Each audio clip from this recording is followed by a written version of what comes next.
As everybody knows, liberalism is facing a moment of crisis. Part of this is that the enemies of liberalism have been turning liberalism's own message of civic and human rights back against it. They call liberalism a decadent, degenerate project, hijacked by out-of-touch elites, pushing agendas that defy traditional common sense. They call them imperialist bullies that are trying to replace national self-determination with a corrupt neoliberal cosmopolitanism. So human rights is indeed at the core of the liberal social order, but the most vocal promoters of rights have misunderstood the source of their own social power and persuasiveness. People like R.A. Snyder, the founder of Human Rights Watch, in his book on the history of the international human rights movement, says that the success of human rights has been due to moralism, legalism, secular universalism that aims at justice for the weak and uses the tactic of shaming the strong while refusing to compromise on principle. So human rights is indeed at the core of the liberal social order, but it's not only as this popular view would have it. So my own research assistant for this project, when I asked her, this is an undergraduate at Columbia College, to whether she wanted to work on a project on human rights for pragmatists, she said, well, wait a second, I'm not understanding. Human rights is by definition idealistic. It's not pragmatic. And I just, looked at her and said, ought implies can. And she did fabulous work on this, some of which I'm going to be talking about in these remarks. So even though I take a principled approach, a pragmatic approach to human rights, principle does matter, especially in the aspirational role of the Universal Declaration on Human Rights, which I think of not as binding law, it was not intended to be binding law, but as a kind of direction-finding compass that activists who seek to promote human rights need in order to have a vision of where they're trying to head. And that in my version of pragmatism, that's an important part of making sure that pragmatism doesn't degenerate into sheer opportunism, but rather heads towards this principled goal. Nonetheless, the power to get to the ultimate destination hinges on a pragmatic sense of the self-interest of powerful majorities that are necessarily the core of the constituency that has the power to succeed in promoting human rights, that often human rights piggybacks on nationalism and the process of national self-determination. It piggybacks often on religious networks and ideas. It's not just a secular project the way many contemporary human rights activists think of it. It depends on the ability of the human rights movement to sustain mass social movements of regular people, not just some lawyers and professional activists, sitting in an office somewhere sending off press releases. And in particular, what's important is aligning the human rights movement with pragmatic reform parties that cut deals to gain power. So think of Solidarity in Poland. Think of the Congress Party in India. Well, the Congress Party back in the day, let's say. Think of Mandela and the ANC in South Africa, who bargained with the apartheid regime on the political transition there. Think of the Democrats in Chile who let Pinochet keep his immunity in the Senate when he stepped down from dictatorial power. Think even of Eleanor Roosevelt, who kept explicit reference to racial equality out of the Universal Declaration on Human Rights because the Jim Crow segregationists in the American South were part of the Roosevelt Truman Democratic political coalition. That was the bargain with the devil that was made with the New Deal. Labor rights, while racial equality was put on hold for a later day.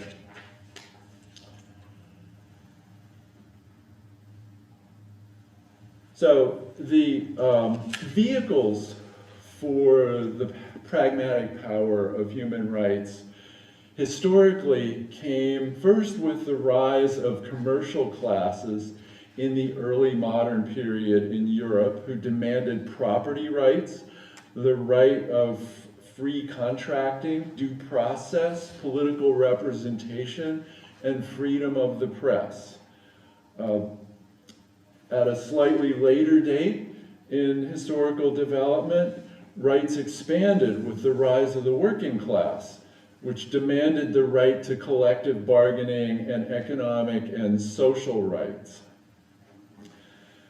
So at this moment of crisis in the Human Rights Project's development, it's worth remembering liberalism's strengths, not just its problems. So one thing that people rarely stop and think about is the fact that no state has made it through the middle income trap without adopting a full program of liberal and civic rights, except for Singapore and some small oil-producing states.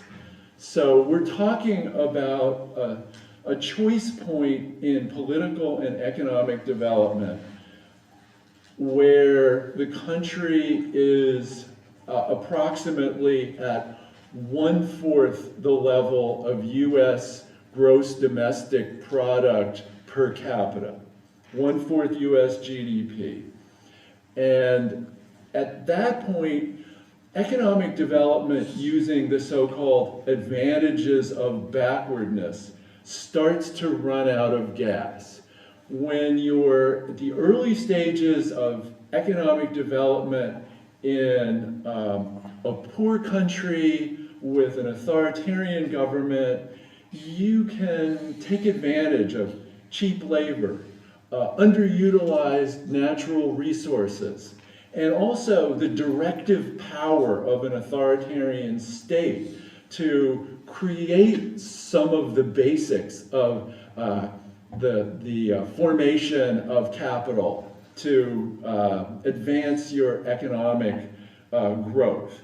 But once you hit about 1/4 US GDP per capita, that strategy of growth runs out of gas, and you need to switch to a more efficient manner of making contracts, having resort to courts that operate by equality of rights and under law. And you need to have a system for the broad society, the rising middle class, to have accountability imposed on the government.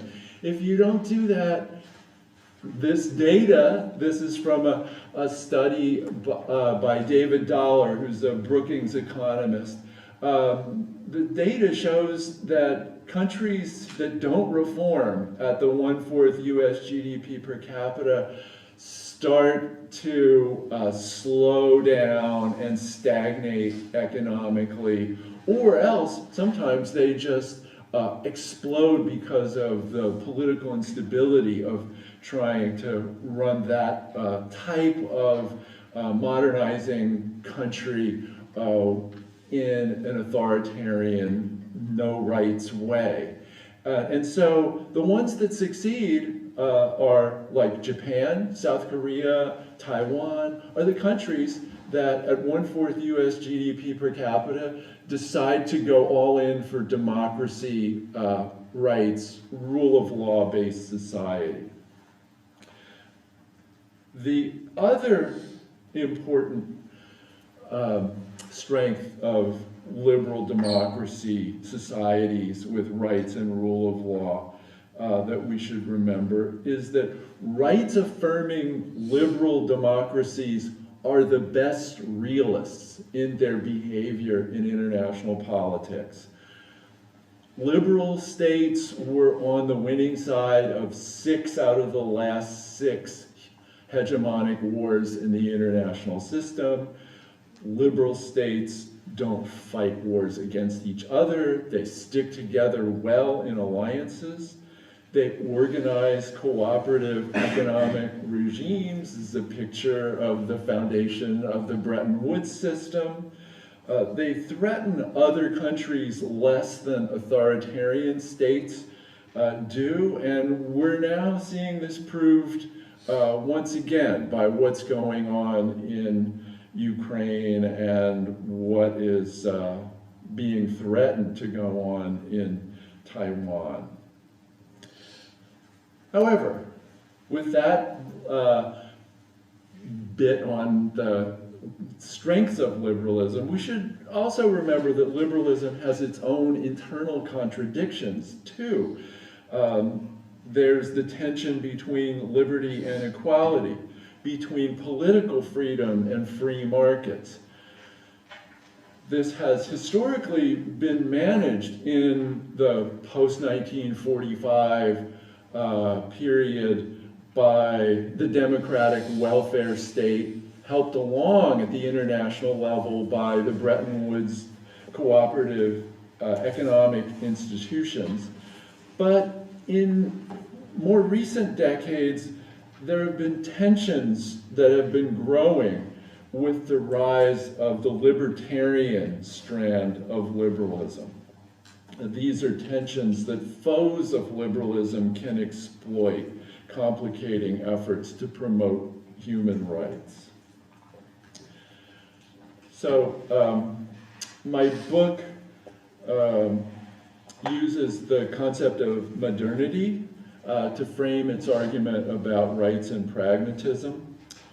Processes of modernization populate the social landscape with groups and interests, and the logic of modernization affects the range of feasible strategies for creating social order, which all norms entrepreneurs, including human rights activists, need to take into account. Now, what I'm not presenting in the book or here today is a teleology. Illiberal modernization is common. It's just that historically illiberal pathways of modernization have always led to a dead end. We don't know what will happen in the future, but that's what's happened in the past. This slide with the definition of modernity, an enduring social order that produces self-sustaining economic growth based on scientific and technological progress, does not include any built-in assumption about the form of institutions that are needed to sustain modernity. And a lot of my research question is, what institutional or cultural features are needed to bring a modernity about and to sustain it. So I talk about three forms of social order in the book. The first one is the pre-modern form of social order based on repression, kinship, patronage, and in-group favoritism. In other words, personalistic social relations. Gemeinschaft. This is the only word of German that you will hear from me in this talk. Oh, maybe I will also say Gesellschaft. Yes, that's another here. I distinguish two forms of modern social relations, both of them based on rationalization and rules. The first one is Weberian bureaucratic technocracy, Max Weber's iron cage of bureaucracy, approximated by today's People's Republic of China. We went by Max Weber's house yesterday, so this is, this is not a slide that's just for Heidelberg. This is always in the talk, just like my Gandhi and Nehru slide. But the other form of modernity that I discuss in the book is, of course, liberal, impersonal social relations, market transactions, equality before the law, with accountable governance. So, how would a pragmatist go about advancing the project of rights-based modernity? A pragmatist would understand that such a transformation cannot be accomplished by going down a checklist of laws, institutions, and rules, putting them in a delivery box, and shipping them to, say, Iraq and Afghanistan, turning pre-modern society into a liberal modern one overnight. Rather, some of the building blocks of the liberal order are preconditions for others. To paraphrase and caricature a lot, no economic development, no literate middle class, no equality before the law, no democracy, no rights. So various facilitating conditions need to be put in place as supporting platforms for further steps to the rest of the liberal package. Now, liberal democracy theorists like Robert Dahl, but also conservative democracy theorists like Samuel Huntington, interestingly enough, agree that the best sequence is to start by building liberal institutions for the elite, like Britain did with law, the press, and parliament, and only later open them up to mass political participation. But in today's world, and frankly, in the world since the end of colonialism, that sequencing is almost impossible to pull off. So what sequence should the pragmatists aim for? Many of the substantive chapters in the book show how economic development empowers interests for impersonal, rule-based order. The chapter on democratization, on anti-corruption, the news media and free speech, and women's rights. Still, those interests need to be mobilized into social movements and coalitions, which then need to build institutions that can carry out the functions that are needed in liberalism. So a couple of the books that I relied on in working out these ideas as regarding democratization and corruption were Kurt Whalen's book, Making Waves, and Alina Munju-Papiti's book, on the development of anti-corruption reforms. So Wayland starts with the revolutions in Europe in 1848, where people learned by reading in the newspaper that Paris had just had a liberal revolution, and all over Europe they said, oh, that's a great idea. Individual rights, representative government, a constitution, we're going to have those here too.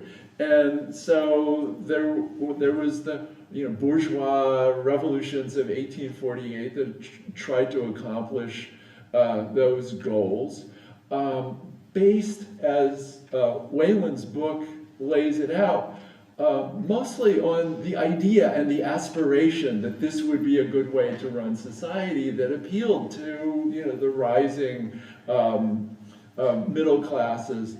But the problem was that they didn't have the interest groups well organized. They hadn't formed effective, durable political coalitions to move that project in a constructive direction. They didn't have mature institutions. They were kind of building the airplane while they were trying to take off from the runway.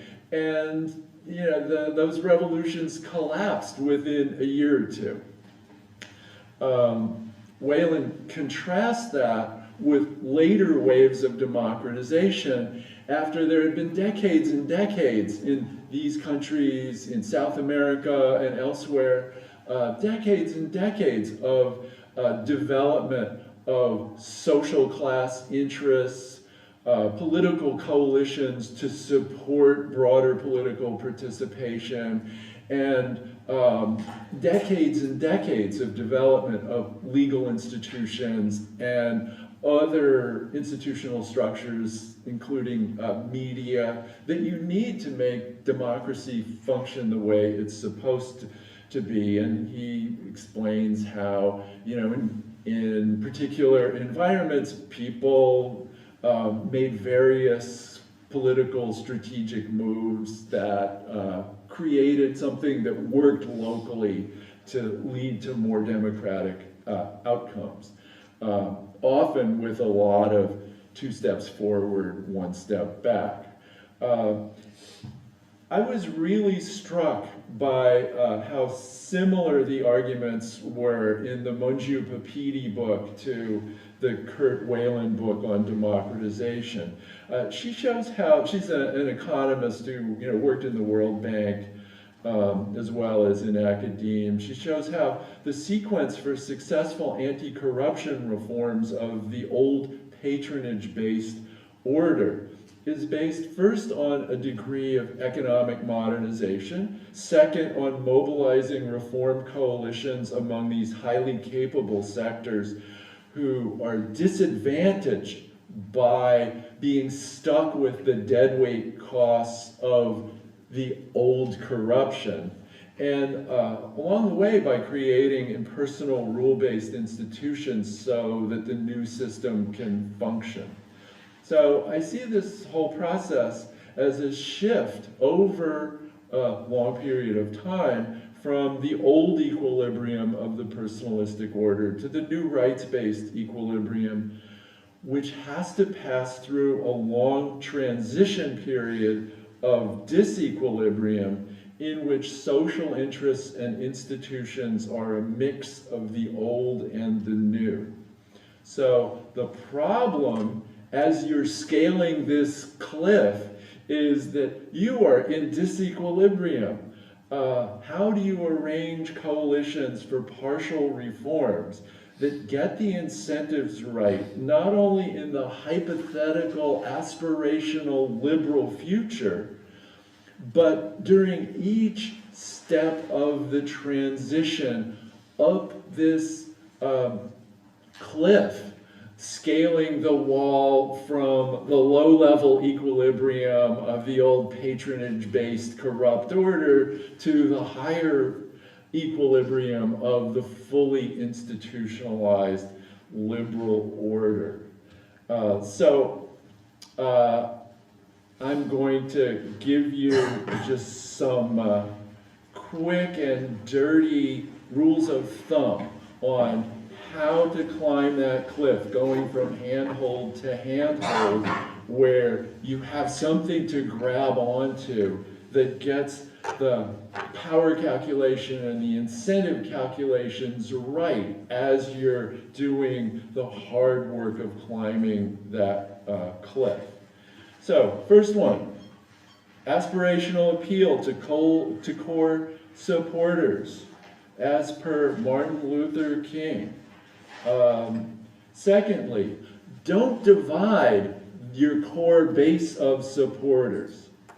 So here my example is from the presidential election in the United States of 1844, which pitted the slaveholder from the South, James K. Polk, a Democrat, against Henry Clay, who was also a slaveholder from Kentucky, a Whig, who was kind of wishy-washy on the slavery issue. He thought that slavery, could not be abolished in the South, but he was, very wary about expanding slavery into new territories in the Western United States. And then there was a third party that ran. It was an abolitionist party, the Liberty Party, which said none of this wishy-washy compromise stuff of keeping slavery in the South but not expanding it. No, we just need to abolish it completely. So how did the election turn out?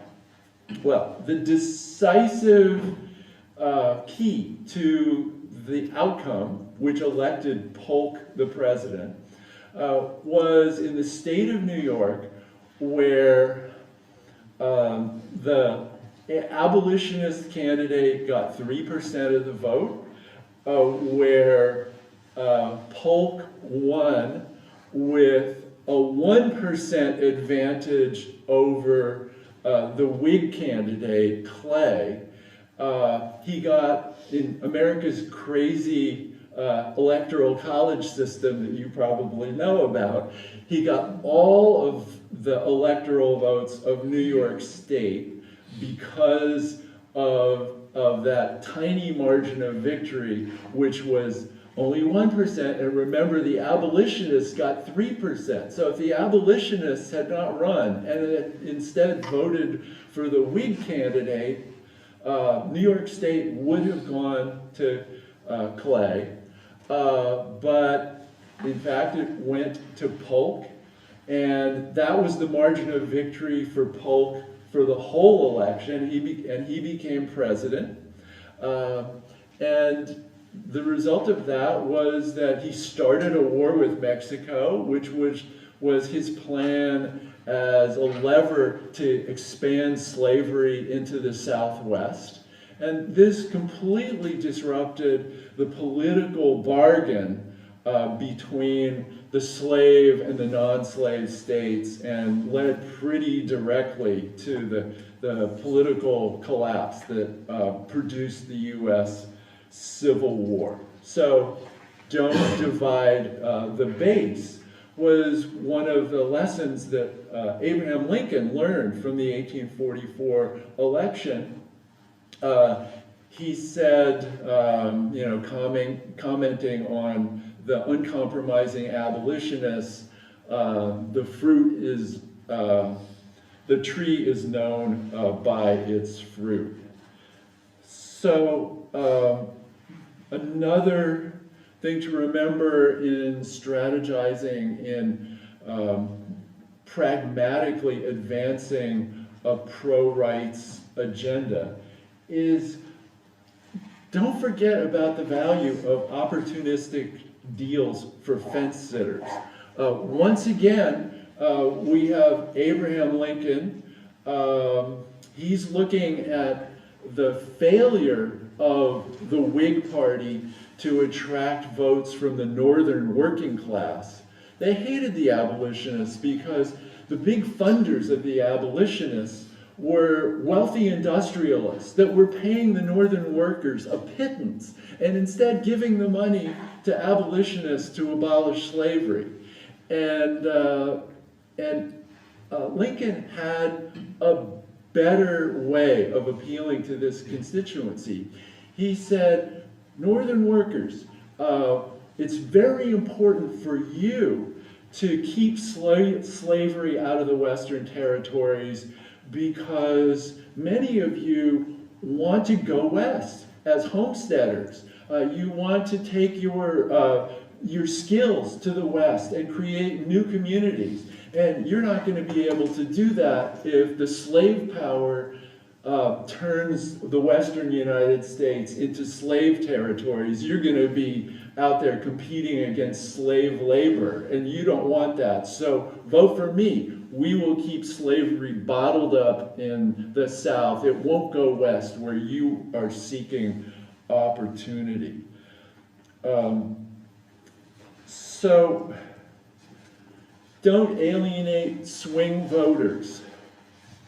We actually forget that Ruth Bader Ginsburg was very wary about making abortion legal at the time of the Roe v. Wade case. She thought that American public opinion was not ready for an across-the-board legalization of abortion. She thought that there would be a bad political backlash against this that would invigorate illiberal forces in American society. Well, you know, she was right about that. I mean, one could say that Roe v. Wade was, you know, a wonderful achievement anyway, but she was definitely right that it caused a backlash. And that needs to be, if maybe not definitive, but it needs to be part of the calculation in advancing rights. Will there be that kind of a backlash?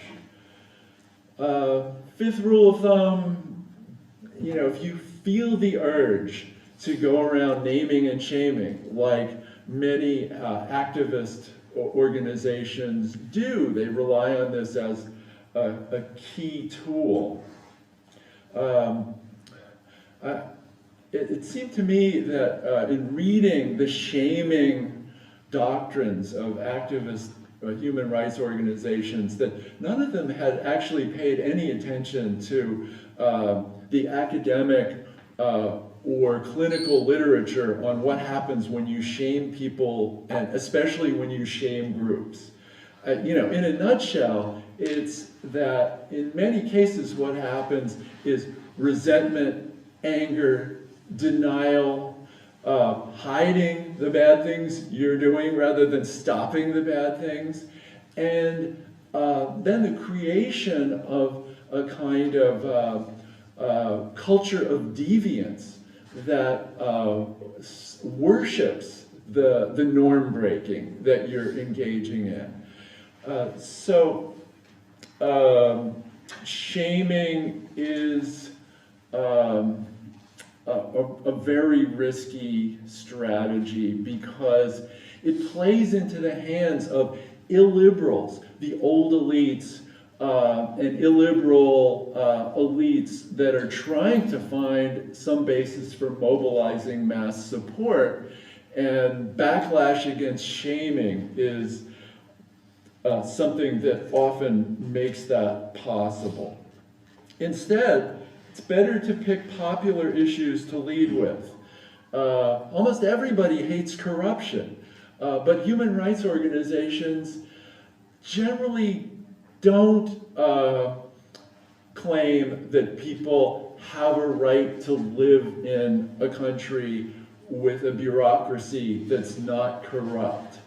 A third of the protest movements in recent years worldwide have been anti-corruption protests, but essentially all of them have been organized by local groups focused on that issue. Human rights groups come in to those situations only when the state smashes the protest. And then the human rights say, well, we're not coming in on the corruption issue, we're just coming in on the freedom of assembly, freedom of speech issue.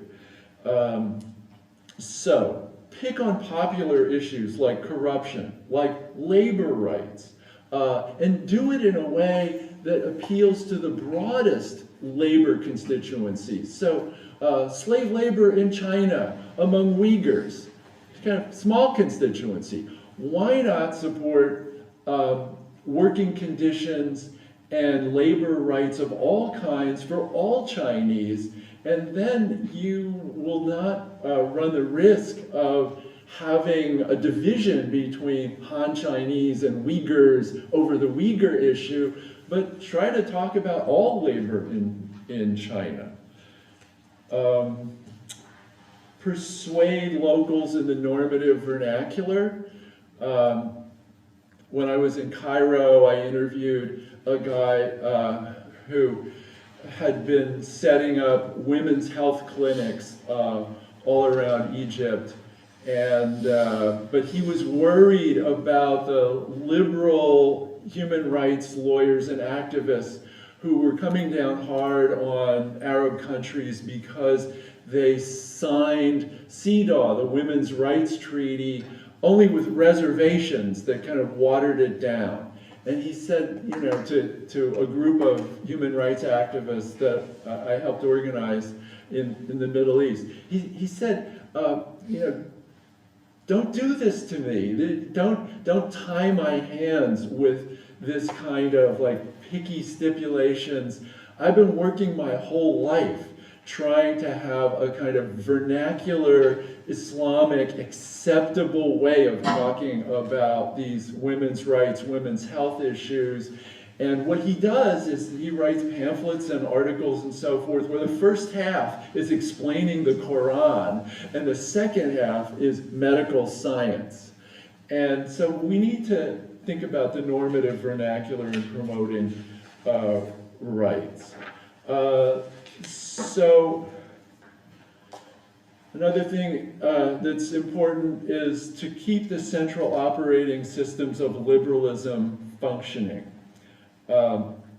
There are now in liberalism some parts of the human rights and civic rights system that have become self-undermining parts of the liberal international order. And one of them is the system of corruption that is based in part on the international system of financing, money laundering, shell companies, and tax evasion. And we need to clean that up as a first step so that we can then go to the more national level and say, okay, we've done our part, now we have a clean system for you to join if you're willing and able.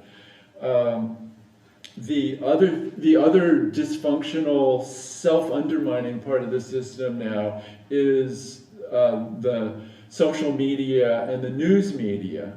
And back between 1948 and 1988 in the United States, there was the fairness doctrine that said that anybody with a broadcast license had to provide fair and balanced coverage of important public issues, or else their license would be in jeopardy. They got rid of that during the Reagan administration, and the Supreme Court back then said, oh, we have so many sources of information that it doesn't matter if some of them are telling lies and biased. So we'll get rid of the fairness doctrine. Literally the next year after they did that, we had an explosion of talk radio with right-wing, outrageous hosts like Rush Limbaugh, which were just kind of the earliest precursor of the the cesspool that social media has become with that kind of discourse. So, just my last point is that a good rule of thumb for effective liberal reform strategies is to do what Europe did with European enlargement. Create an open door and say, we have a good club that's working well as a liberal organization with liberal rules. If you can meet the standards of our club, you can join. It's up to you. We're not going to force you, twist your arm, but if you want to join, it's a good club and you can be part of it if you meet these standards. Don't be like the high-pressure salesman who sticks his foot in the door and then pushes it and twists your arm to jump on the high-pressure salesman's product list. Okay, so that's it. Looking forward to your comments and questions. Thank you.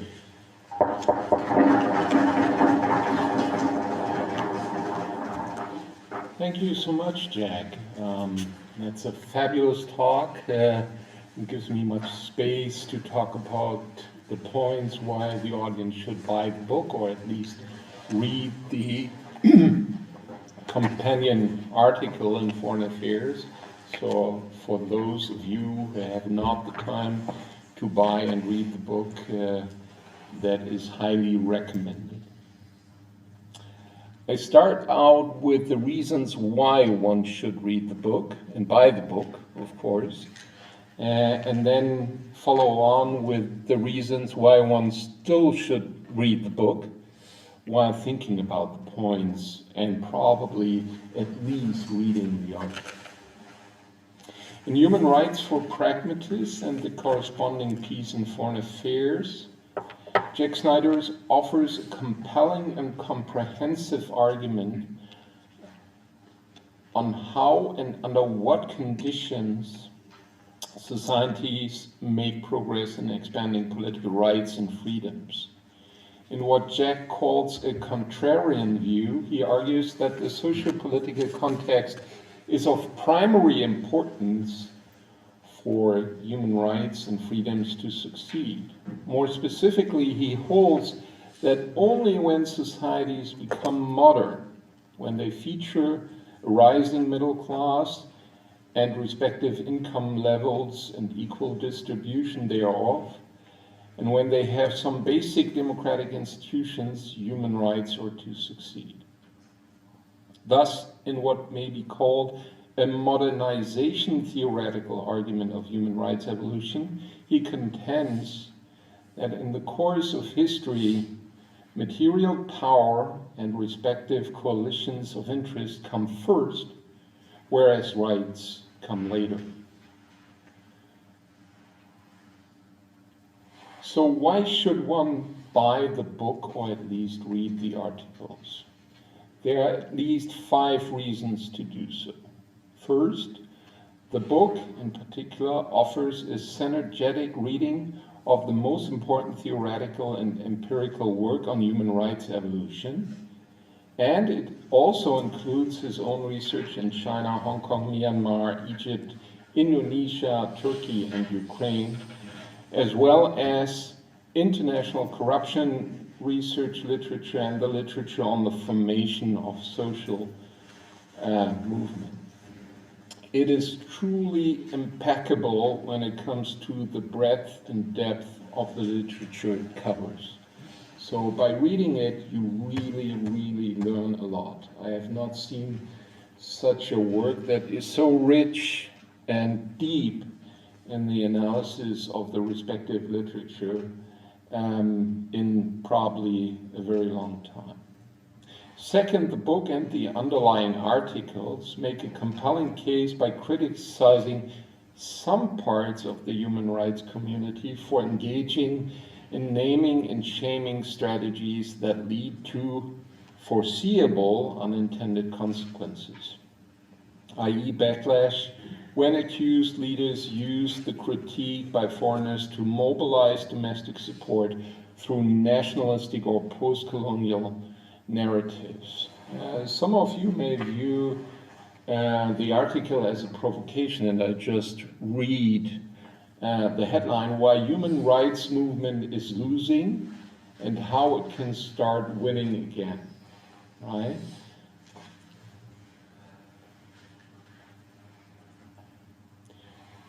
To rephrase the argument in social psychological terms, when naming and shaming becomes a means of asserting oneself and superimposing the self onto another, the probability is high that the other will resist and defend his or her own autonomy. Third, analytically, Snyder identifies 4 key barriers for further expansion of human rights. Structural barriers such as war, autocracy, extreme poverty, corruption, and so on. The presence of spoilers which have the power and incentives to block reforms. A set of decentralized social dilemmas such as the legitimacy of early elections and their detrimental effect of legitimizing the rule of former combatants. And fourth, finally, the resistance of illiberal, traditionalist, and communitarian elites which are challenged by law-based institutions or market-based systems of division of labor. It follows then, when putting human rights into practice, these barriers should be on minds of practitioners. Fourth, politically then, Snyder is correct when foregrounding the need to tie liberal human rights of expression to a web of other corresponding rights and principles. That's the coalition building effort Jack referred to, such as economic justice, anti-corruption, because by doing so, human rights activists may root their cause in a much broader and therefore much more powerful societal coalition. And they may thus being presented as protagonists of minority groups or identity politics. And fifth and lastly, Jack not only identifies the dangers of unregulated social media platforms for the political discourse, but he also puts forward in the book, in particular, practical and concrete proposals for reform, which look very European to me, such as bolstering professional journalism, exercising judgment on the newsworthiness of content, for example, that may limit the detrimental effects of polarized and commercialized media reporting. Now let's turn to those arguments why one should still read the book, even if not buying it, but which should be kept in mind and which may be called areas of contention. So first, it is plausible to suggest that Jack overstates the impact and influence by some, if not all, human rights activists. I think you are bashing, at least in part, the wrong people.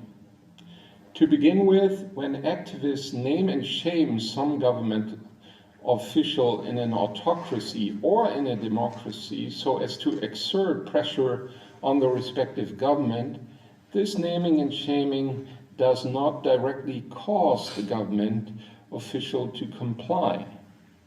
Theoretically speaking, the shaming merely provides a moral incentive if and only so far as to the government official seeks to be a respected member of a group holding that particular norm.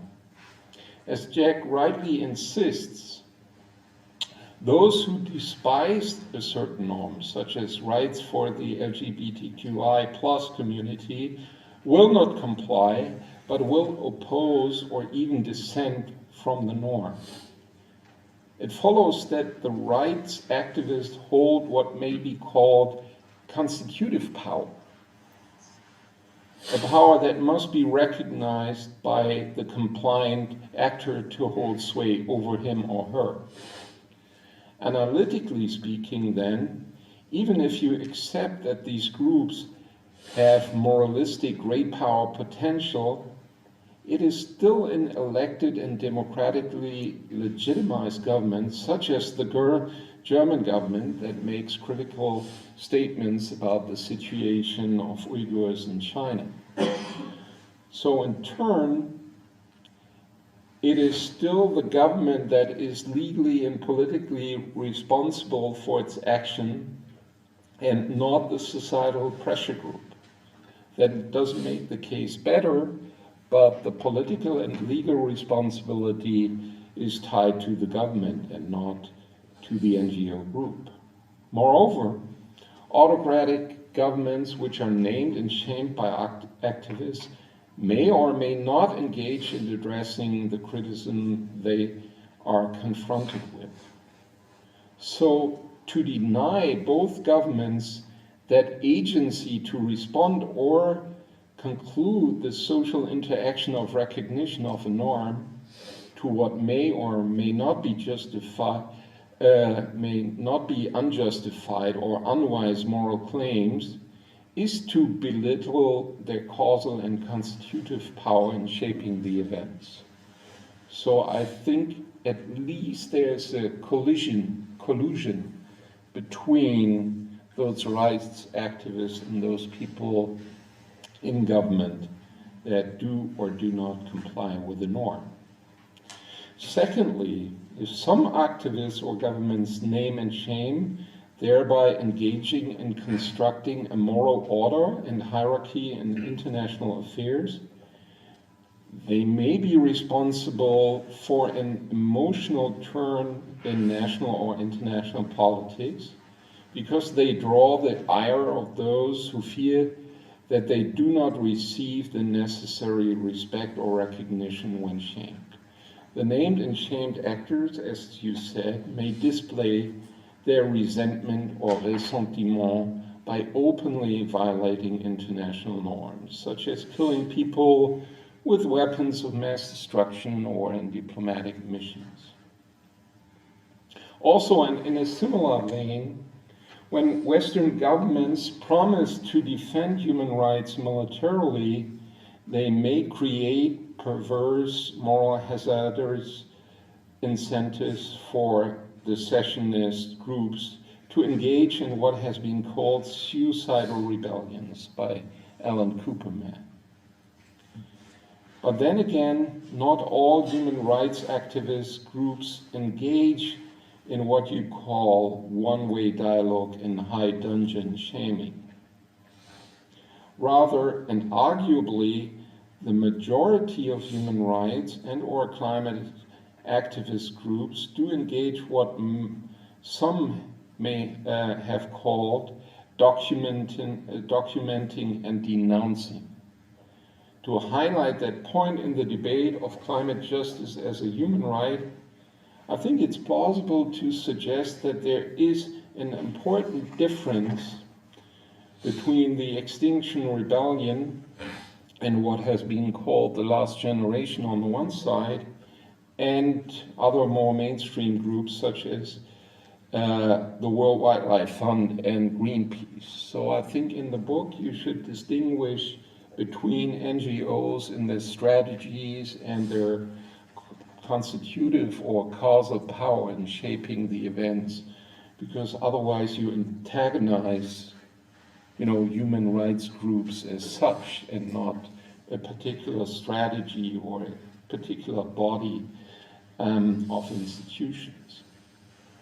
Third, when recognizing that not all human rights groups are the same, when initiating backlash behavior and also recognizing that state behavior is key when protecting and promoting human rights, I think it's fair to suggest that the current social order of human rights, in which autocratic powers openly resist and vilify the liberal and rules-based international order, represents the outcome of earlier state interactions between Western and non-Western governments. As you recognize, the Libyan intervention by Western power, legitimized by human rights concerns, may be the single most important event that persuaded Russian President Vladimir Putin to write up cooperation with the West. In this case, however, human rights concerns were arguably instrumentalized to obscure power interest, at least from the Russian perspective, to install a Western-oriented government after regime change. The same argument could be made for Ukraine. To put it bluntly, has the human rights movement lost Libya, or who has? And I think it's fair to state that at least some governments had a stake in that. Fourth, and that's probably a harsh criticism, your pragmatism is not entirely pragmatic in two respects. So by sometimes harshly criticizing parts of the human rights community and by alter-casting communitarians and identity politic protagonists as an other, it is unclear to me as to how far these communities should be part of the future coalition building when promoting human rights. Do you write them off as partners, or could they be coalition partners in the future? Moreover, I think, at least from my reading of American pragmatism, depending on whom you are referring to, pragmatism is the epistemological forefather of moderate social constructivism. It is plausible to suggest that for Dewey, William James, Charles Sanders Peirce, or George Herbert Mead, the world did not exist independent from our sense-making, both theoretically and practically. Arguably, this means that you cannot test theories against reality, as Kenneth Waltz has argued in his introduction to theories of international politics. I think it follows that we scientists should be humble enough to accept that even if we think we have scientific proof for a certain course of action, the people, wise or unwise, or a subset thereof, on both sides of a social interaction, so the shaming part and the shamed part, may think and act differently than we do. Thanks very much.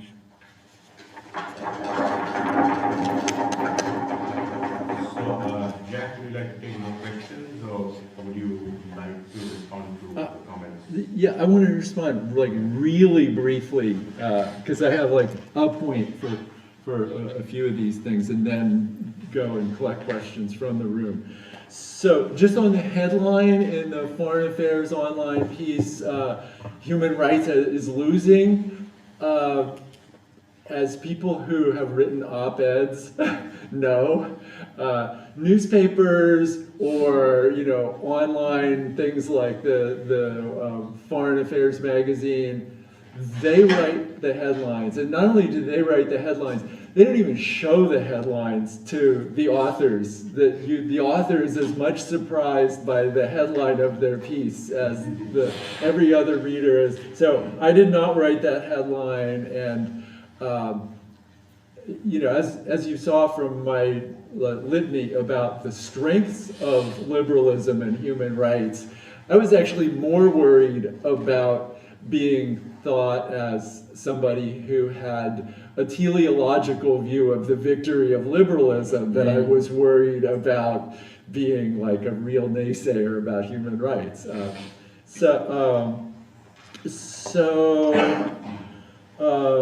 Your point about constitutive power of human rights discourse and its influence on, politicians like Joe Biden, who said, so-and-so is a pariah. They assimilate the human rights language because they see that in some ways it's very forceful, powerful, it can be very effective, it can present you as kind of a good guy hero, and so the politicians adopt it. And so, in terms of how to attribute kind of responsibility for that consequence, or whether it's good to be responsible for that, as well as having some of these negative unintended consequences of denouncing the Saudi prince as a pariah. I'm just pointing out that this happens. Moral hazard, I worry about moral hazard and Ukraine. We're setting up the Ukrainian people and the Ukrainian president to kind of hope and think that the United States and NATO will be providing like really serious weapons and all sorts of backing, and that will allow them to retake Crimea. And I think that is not going to happen. We'll see, but I think it's not going to happen, and I think there are going to be a lot of Ukrainians that die, with that myth that Uncle Sam is there to bail them out. The Libya example of using human rights as a kind of smokescreen for state interest is a really good point.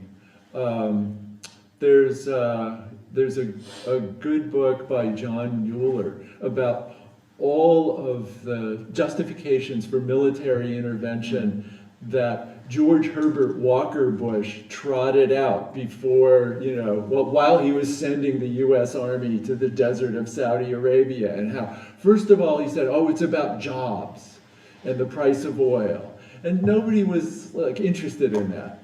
Then he said, it's because the Saddam Hussein's regime is taking babies in Kuwaiti hospitals off the incubators and leaving them to die. Nobody cared about that. Then he finally said, Saddam Hussein is a nuclear weapons program, and it's about weapons of mass destruction. And then people said, really? Oh my God, time to have a war. And so there is this kind of manipulation of whatever argument will kind of get the political support that you need for the policy that you want. And sometimes it's human rights. And I agree that that's an issue that needs to be thought about in this context. And idealists and pragmatists can play that game equally, I think. So really good point about how identity politics or group rights fits into this argument. So in the densest, most nerdy social science-y chapter, I talk about, should your coalition strategy be a class coalition, or should it be an identity politics coalition that cuts across class? And there I rely on my Columbia colleague John Huber, who has a formal model of coalition formation and also a statistical result about the consequences of class coalition strategies versus ethnic politics strategies. And his finding, both from the deductive and the inductive approach, is that on balance you get a better result with a class politics, more inclusive strategy. But then I go on to say, but every country is different. Sometimes identity and religion and ethnicity or whatever are so deeply ingrained in the political cleavages of the country that that's what you have to work with. And so you need to do power sharing or something like that. And that's part of, so my point number one is go for class politics rather than identity politics if your ultimate goal is inclusive, liberal social order. But because as you're climbing up the wall, you don't get to really pick where the handholds are, you may have to improvise various forms of identity politics and group rights in order to get higher up on the cliff. So that's such an interesting question, well, at least to me. And on constructivism, there's a brief section in the second chapter where I say, okay, a lot in this book is kind of materialist. And, I believe that it's right on average. But I also believe that there's subjectivity and there's social construction of not only self-interest, what is in my self-interest as an individual, as a member of a group, like who is my group? All that stuff is to some extent socially constructed. And even power is socially constructed because the way you get power is to persuade people to join your enterprise. So yes, I'm like probably a distinctively materialist, but I'm not at all saying that in the coalition formation, the group formation, the aspirational goal, laying out of the goals initially, that the social construction of reality through discourse is important, as well as in the construction of the institution. So I'm in that way, like shamelessly eclectic. Okay, so I think that's great. Yeah. Why are you being so defensive? As Oh, I'm saying not. that I'm being shameless. I'm proud to be eclectic. Yeah, questions now. Yes. I have a question concerning the use of a strategy to human rights, because one thing I do not understand by now is why the strategy should particularly be used for human rights rather than any other aim that might be able to mobilize people other than idealism. So you mean my eight talking points. So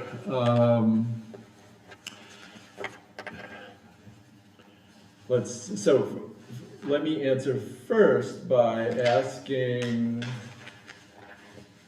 have an aspirational appeal. So yes, a fascist regime could have that.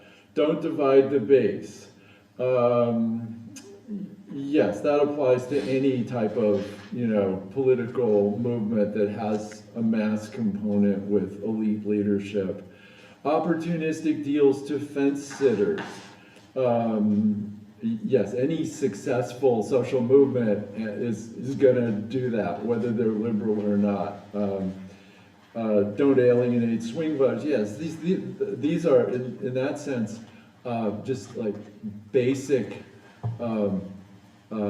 proverbs of how to do politics. So the point is that human rights activists or political actors that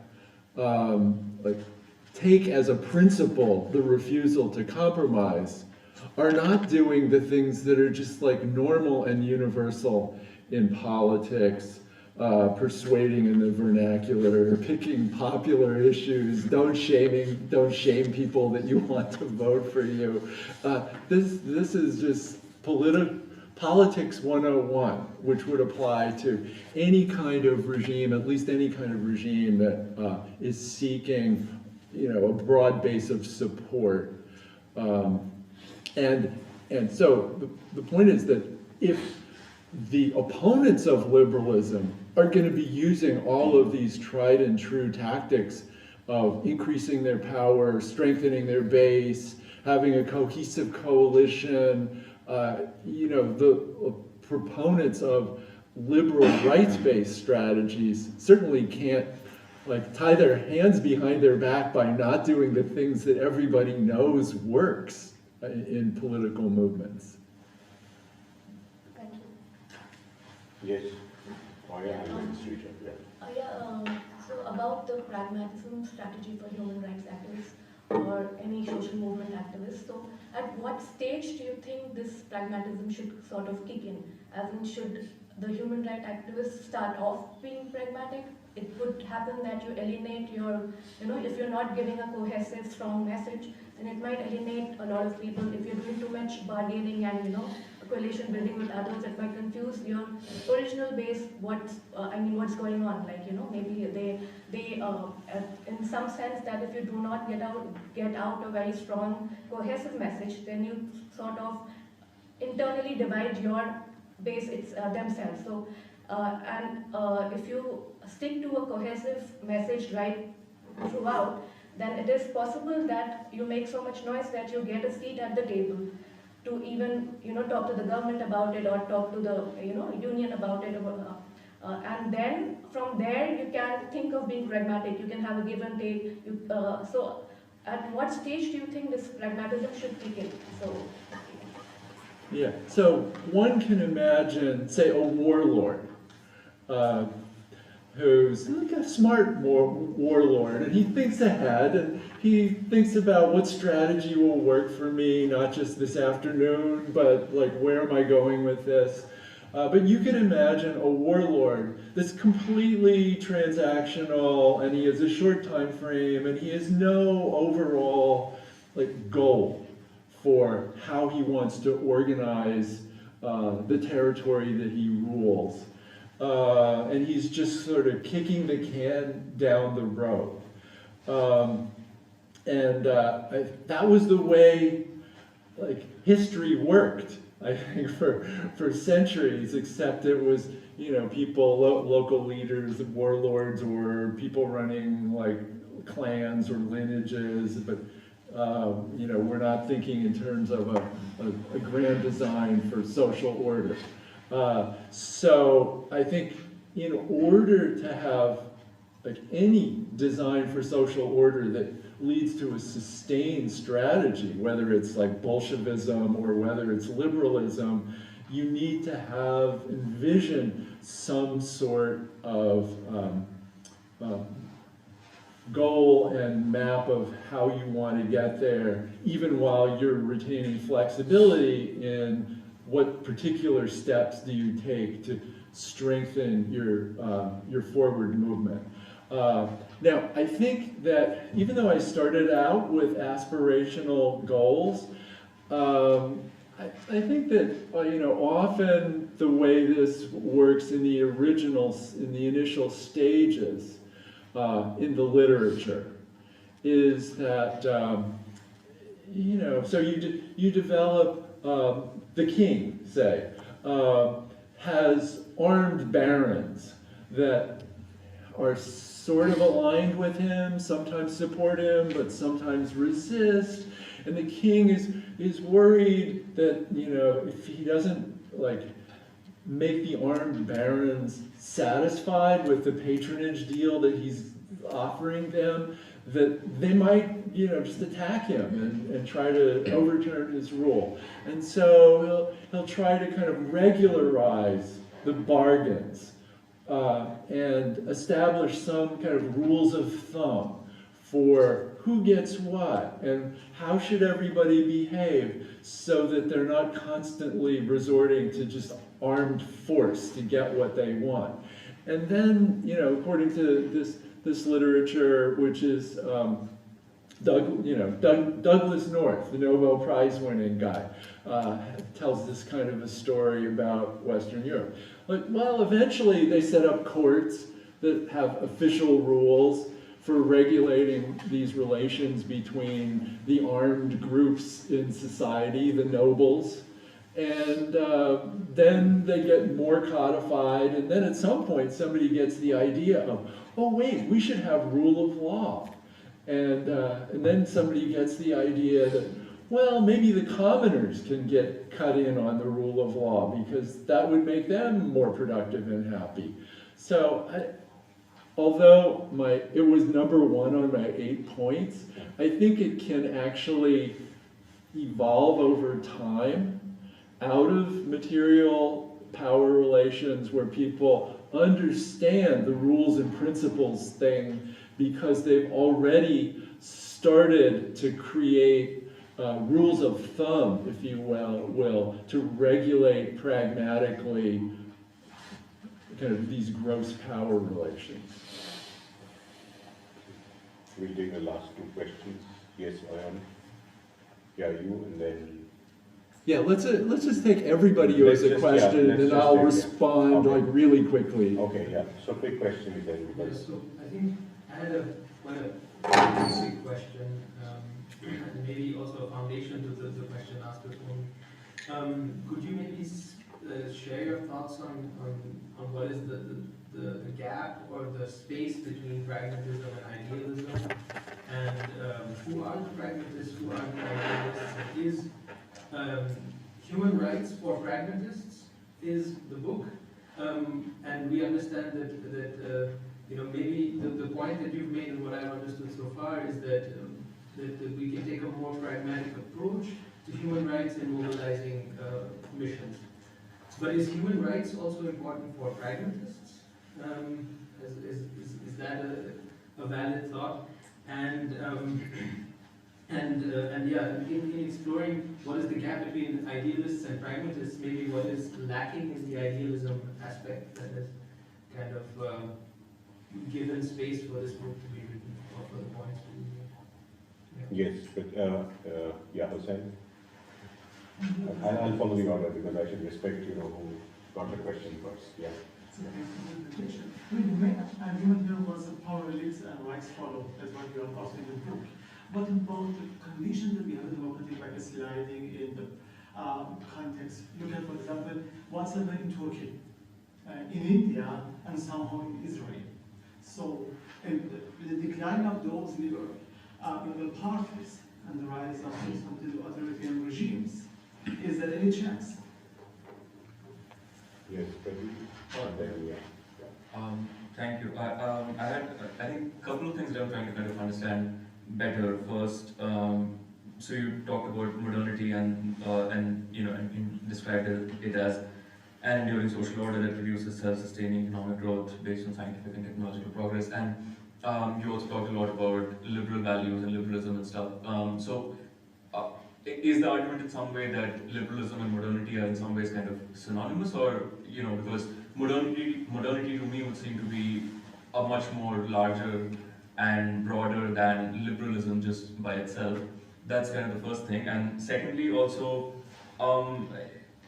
it seems to me somehow that the vision of liberalism and modernity that is posited, at least from the talk that I heard here, seems a bit too kind of idealistic to to believe in at this moment, and with I think just experiences of so even for things like, let's say, pre-modern social relations being based on repression, kinship, patronage, one might, I think, quite reasonably argue that very same forms of social relations still exist in modern society as well, but perhaps in a different way. They may not be kinship structures of caste and religion, but they would be professional networks, for example, or crony interests and so on.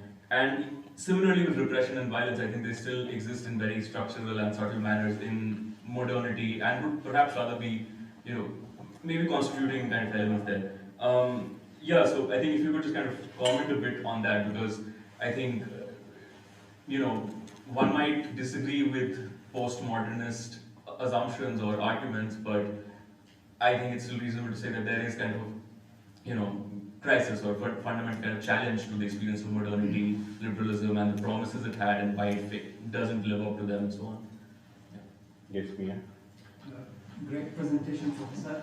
So from your presentation, it is to me clearer that your approach to look at human rights approach. You gave this history of evolution of human rights from the rights of workers, and also you are giving the example of Douglas North's glorious revolution and the leading of Bank of England and property rights, all of that. So it's clear that you are claiming that the human rights approach is based on materialistic approach. So is there a scope for any ideas, like ideologies, as an approach to see human rights? If we look at Mark Blyth, or you mentioned of John Maynard Keynes, so the institutions are built on ideas. So this is the question, whether there is any scope to look at human rights approach, besides from the pragmatist and materialistic approach, to look at human rights. Oh yeah, great question. So one of the running themes through the book is the difference between the Keynesian regulatory social welfare liberalism, what American IR scholars call socially embedded liberalism, using the terminology of Polanyi and Ruggie, which is like a very different way of thinking about the nature of liberalism than libertarianism. And there's libertarianism of the left that says that absolute free speech is always the best way to come to the truth, because only in that way will the truth have a chance to automatically, by the invisible hand, rise to the top. And sort of the market libertarians who also believe that the invisible hand, through competition, will somehow automatically make everybody better off economically, as opposed to the regulatory, socially embedded, politically accountable model of liberalism that Americans of my generation, that was like what we grew up with, or at least what we thought we had, but that was all swept away by the Reagan, Thatcher, neoliberal Washington consensus that, led to the 2008 financial crisis. And so those are ideas that have institutional and political form, and those ideas mattered. The Mark Blyth, B-L-Y-T-H, was our Columbia PhD student who wrote that exact book on those two types of ideas, where the ideas came from and what their consequences were. So yes, very important. Okay, quickly with the other ones, the space between pragmatists and idealists, I would distinguish between people who are close to the pure end of pragmatism, like the Henry Kissinger strategy in foreign affairs, people who were on the very idealistic side, like the George McGovern, "Come Home America," and then the kind of Joe Biden, like middle, kind of realist liberal, embedded liberal approach in foreign affairs and domestic policy. And I see these as like on a continuum, but different parts of that space. Backsliding in Turkey, Israel, do they have any chance? There's a little bit in the book on the political coalition problems of the democratic reformers in Turkey. But the same thing as Rahul and I were talking about earlier today could be applied to the problems of the democratic forces in India or in Israel, where they've bungled their mobilization strategy, they've bungled their coalition strategy, and they've lost out, and their countries are backsliding for those exact reasons. So yes, they do have a chance, and I think all those places can have a comeback.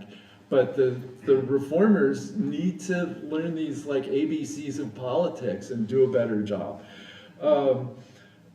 Is liberalism like equal to, am I saying that liberalism is equal to modernity? No, I mean we can conceive of the Max Weber iron cage of bureaucracy as a form of modernity that would be consistent with my abstract definition of modernity. It's just that countries that don't have the liberal part of it so far have been either failures, they've like exploded and caused world wars, or they've stagnated like the Soviet Union, or they're just like tiny countries that are parasitical on the liberal order, like the oil sheikdoms and Singapore.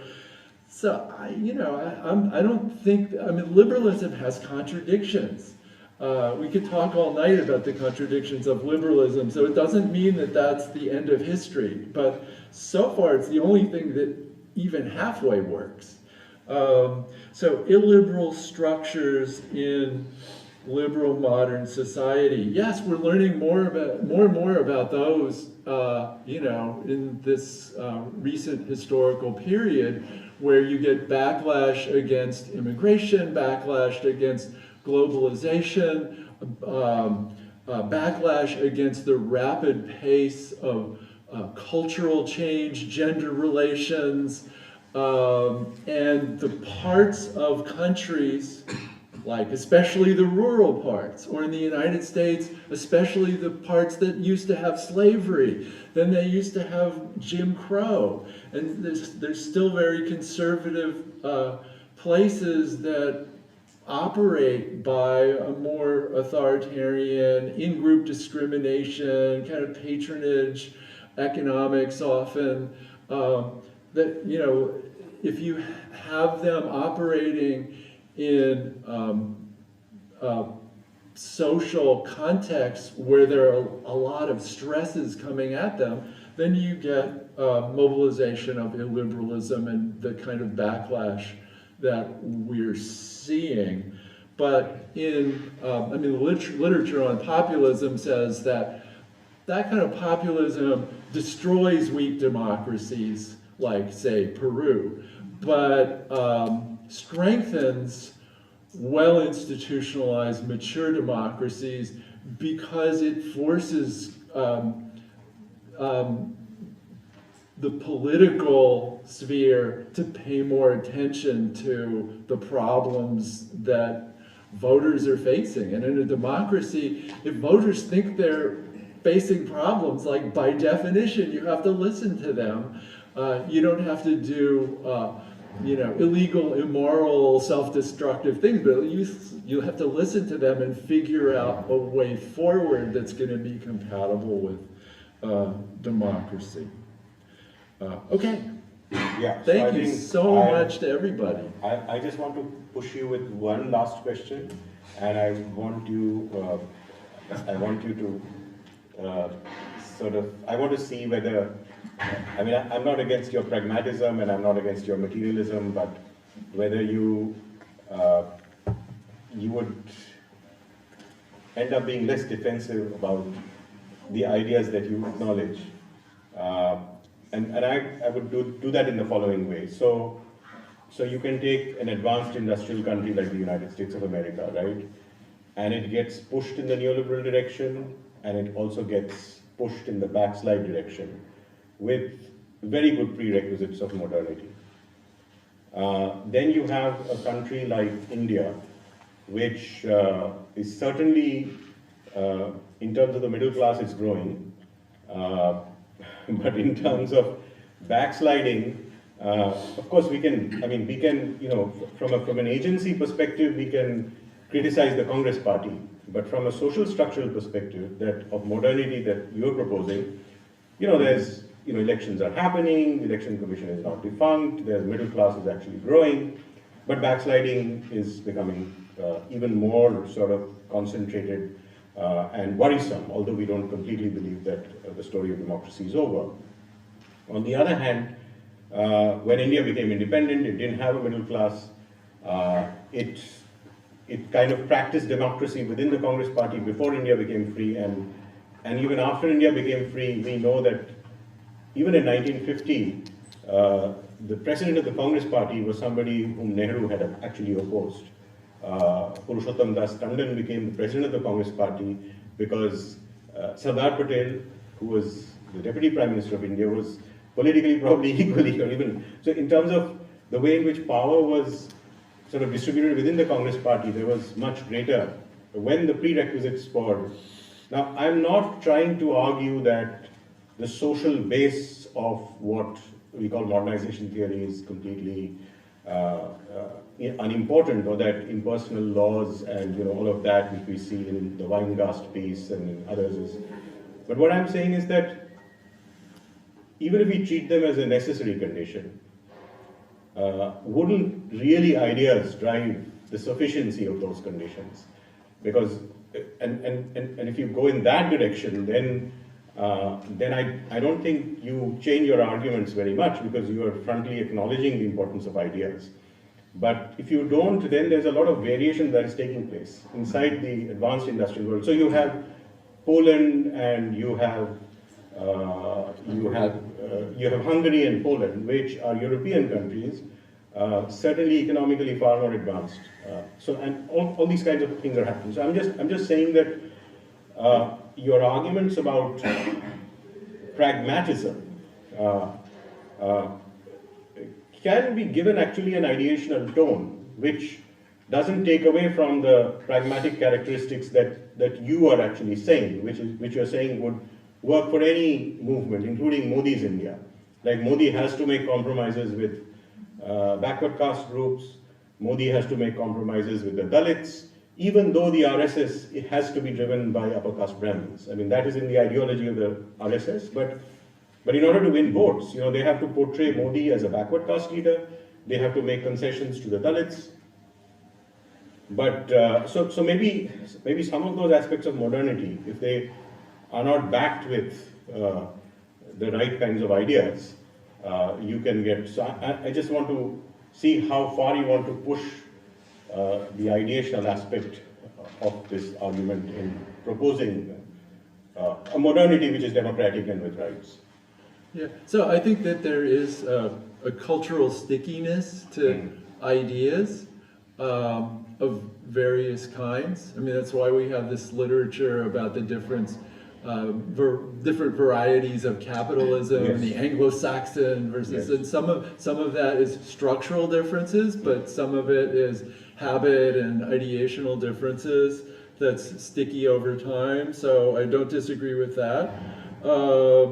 But we've also been talking about how ideas, whether they're rights ideas or other kinds of ideas, can be stalking horses for interests. There's not any single kind of either or approach here. My approach is generally to start with something about the enabling conditions that are more material and social structure in which ideas and discourses develop, and both are important. But then just the last point about the structural factors, and India has a middle class, and well, okay, Barrington Moore told us that when there's a weak bourgeoisie, then typically the bourgeoisie makes a class compromise with some old elites, like whatever that means in the given context. That's what's happening in the People's Republic of China. I think that's what's happening to a substantial degree in India. But it's what happened in Barrington Moore's argument in Wilhelmine Germany. So This is a kind of standard pattern that has a material foundation, but also has all sorts of ideational and cultural expressions and, you know, channelization. So that was kind of wishy-washy. No, that was not wishy-washy. I'm just very, very happy that you started with strategic culture, you're working on ideas, and you frankly acknowledge ideas. Okay, yes. I was just pushing you in a certain direction, and you kind of acknowledge it, and I think that kind of eclecticism is important, because I mean, being your very own student, you've seen how I have evolved, and I've sort of become much more of a cultural guy today than I was when I was writing my doctoral dissertation. But even then, I was looking at the importance of technocrats, and so I'm really happy that because I think the book itself tells you, I think all the things that have been said about the book are absolutely correct. I mean, it's a very, very important book. It sort of covers all areas, and I think we can start asking more questions to Jack after we've read the book. But thank you all very much, and I hope you enjoyed. And thank you very much, Jack and Sebastian as well, for that masterly, for those masterly comments that even Jack acknowledged. So thank you all. Yes, so true. Thank you.